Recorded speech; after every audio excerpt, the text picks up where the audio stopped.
Ghost Story. True chilling night drive horror stories. A long stretch of highway cut through the dark forests of Pennsylvania. The air was thick with mist, the kind that swallowed headlights and turned trees into looming shadows.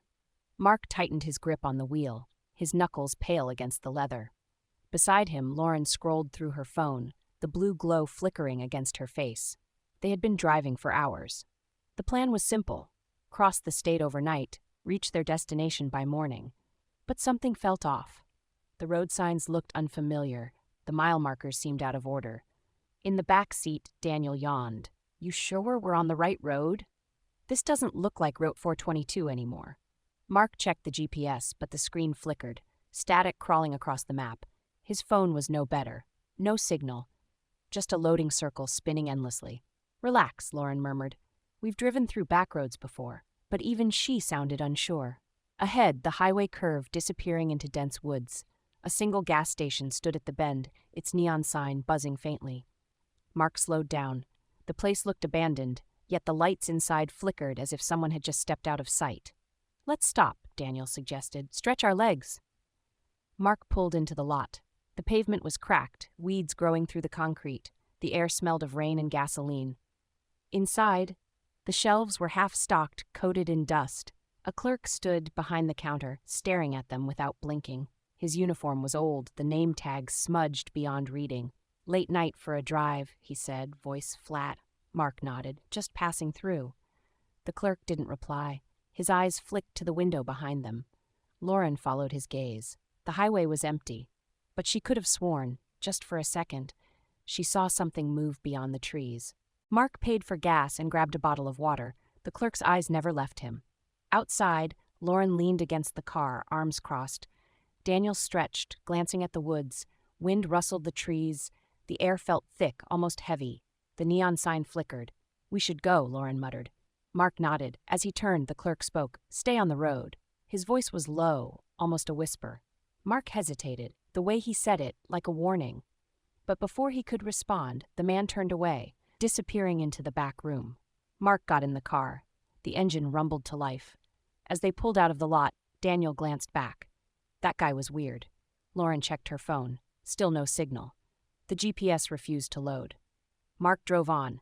The headlights carved a path through the dark. The trees pressed closer. The road felt narrower. Minutes passed. The gas station should have faded behind them, but when Mark glanced in the mirror, the neon sign still flickered. Lauren noticed it too. "We've been driving straight. How is it still there?" Daniel sat up, his face tightened. "Turn right at the next road," he said. Mark did. The tires crunched over gravel. The road twisted, leading them deeper into the woods. The neon glow disappeared, but something else replaced it. Up ahead, faint lights flickered between the trees, small, distant, moving. Lauren gripped the door handle. "Did you see that?" Mark kept his eyes on the road. His pulse quickened. Daniel leaned forward, staring out the windshield. The lights weren't random. They were forming a pattern. Moving closer. Mark gripped the wheel, eyes fixed on the shifting lights ahead. They swayed, slow and deliberate, like lanterns carried by unseen hands. The trees thickened on either side. Lauren's breath was shallow. "We should turn around." Daniel's voice was tight. "Just keep going." Mark pressed the gas. The gravel crunched louder beneath the tires. The road twisted again, narrower than before. The lights flickered, then vanished. The engine sputtered. A deep shudder ran through the car. The headlights dimmed for a second, then returned. Lauren's fingers tightened on the seat. What was that? Daniel checked his phone. No signal. His reflection in the glass looked paler than before. The road dipped. A wooden sign loomed ahead, half buried in weeds. The paint was chipped, but the words were still legible. Black Hollow Road. Mark's grip tightened. "I don't remember this on the map." "Neither do I," Daniel muttered. The trees parted, revealing an old bridge. The wood looked warped, the railing broken in places. Beneath it, water moved sluggishly, dark and thick. Mark slowed down. The car rolled onto the bridge. The planks groaned under the weight. Halfway across, Lauren tensed. "Do you hear that?" A faint creaking. Not from the bridge, from somewhere below. Mark pressed the gas. The car lurched forward. The creaking grew louder. A shadow shifted beneath the bridge, something moving through the water. Daniel's voice was barely a whisper. "Don't stop." The car reached the other side. The road stretched on, empty and waiting. The bridge disappeared behind them, but the creaking didn't. It followed, growing fainter with each passing mile. Mark kept his foot on the gas. The road ahead stretched into darkness. The bridge was long gone, but the weight of it lingered. The sound of creaking wood still pressed against his ears, even though it had faded miles back. Lauren sat stiffly, arms crossed. Daniel hadn't spoken since they left the bridge. He stared out the window, his reflection barely visible in the glass. The trees thinned. An intersection appeared up ahead. A single road sign leaned to one side, barely held up by rusted bolts. The words were worn, but Mark could make out one name. Black Hollow Cemetery. No one spoke. Mark turned the wheel, avoiding the path leading toward it. The headlights swept across rows of trees, their branches stretched like skeletal hands. Lauren shifted in her seat. Something's wrong. Mark glanced at her. What? She swallowed. We didn't pass that sign before. Daniel finally turned. He looked pale. She's right. We've been driving straight, but we're back where we started. Mark's hands tightened on the wheel. He checked the clock on the dashboard. The numbers flickered, then went blank. The road stretched on. The trees blurred together. The night felt heavier. The air inside the car grew stale. Lauren rubbed her arms. It's colder. Mark exhaled, his breath visible in the dim light. The heater was on, but the temperature had dropped. Up ahead, something shifted. A figure stood at the edge of the road, barely visible in the shadows. Mark slowed down. The headlights revealed a woman in a pale dress standing still, her back turned to them. Her hair was damp, clinging to her shoulders. Lauren's voice was a whisper. Keep driving. Mark hesitated. The woman didn't move. The road curved just beyond her. Then she took a step. Daniel sat up straight. She's not walking. Mark's stomach twisted. She wasn't moving her legs. She was gliding, her feet hovering just above the ground.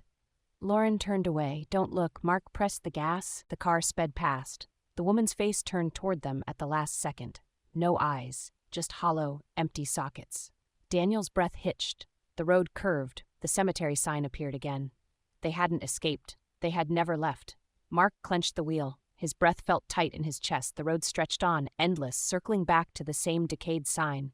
Lauren shut her eyes. Daniel stayed silent. The woman was gone, but the space she left behind felt wrong. The air was heavier, thick like fog. Mark checked the rearview mirror. The road behind them was empty, yet the feeling of being watched remained. His hands were cold against the wheel. Daniel exhaled. Try another turn. Mark nodded. At the next fork, he veered left. The car jolted over uneven pavement. Gravel kicked up against the undercarriage. Lauren glanced at the window. The trees seemed closer. The branches arched over the road, their tips nearly touching. The headlights flickered. The engine sputtered again. Mark pressed the gas. The car resisted for a second before lurching forward. A structure emerged ahead. A house, small and worn, sitting at the end of the road. The windows were dark. The front door stood slightly open. Lauren's voice was tight. That wasn't here before. Daniel gripped the door handle. Maybe it leads somewhere else. Mark slowed to a stop. The car idled, the engine humming unevenly. The road behind them had disappeared, only trees. The path led forward, and the door waited, slightly ajar. Mark killed the engine. The silence that followed felt unnatural. No wind, no insects, just the weight of the house sitting in the dark. Lauren's hand hovered over the door handle. We shouldn't go in. Daniel exhaled. We don't have a choice. The road behind them was gone. The only path forward led to the house, the open door. Mark stepped out first. The air was colder outside. The ground beneath him felt damp, like it had just rained, but the sky was clear. Lauren followed. Daniel stayed close behind. Their footsteps crunched softly over dead leaves as they approached the porch. The door creaked wider. The darkness inside seemed to breathe. Mark hesitated. Then he stepped through. The floorboards groaned under his weight. The air smelled stale, thick with dust and something faintly metallic. Lauren reached for her phone. The flashlight flickered, casting weak light against the peeling wallpaper. The house was empty, no furniture, no signs of life. Daniel scanned the walls. Old picture frames lined the hallway, their glass cracked. The photographs inside were faded, the faces smudged. Mark moved deeper inside. The kitchen was small, the counters covered in a thin layer of grime. A single chair sat in the corner facing the wall. Lauren's breath hitched. Do you hear that? A faint sound, scratching, slow, deliberate.